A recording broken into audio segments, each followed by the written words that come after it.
తిరుమలలో ఎప్పుడూ కూడా ఇలాంటి ఘోరమైన దుర్ఘటన జరగలేదు.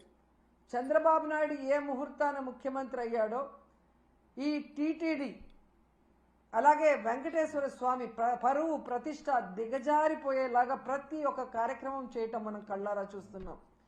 నిజంగా ఈరోజు ఎంత బాధాకరం అంటే ఈ చంద్రబాబు నాయుడు తన మనుషుల్ని టీటీడీలోను తిరుపతిలో పెట్టుకొని ఈరోజు 6 మందిని బలి తీసుకుంటే ఇంతవరకు ఒక్కరి మీద కూడా కేసు పెట్టలేదు, వాళ్ళని కాపాడాలన్న ప్రయత్నం చేస్తున్నాడు అంటే ఈయనకి హిందువులంటే గౌరవం లేదా? ఈయనకి భక్తులంటే గౌరవం లేదా? వాళ్ళ ప్రాణాలకి విలువ లేదా? ఎంత సిగ్గుచేటో ఒకసారి మీరు ఆలోచించండి. ఈరోజు చంద్రబాబు నాయుడు తనకి రోజు భజన చేసే నాయుడు గారినేమో టీటీడీ చైర్మన్ చేసుకున్నాడు.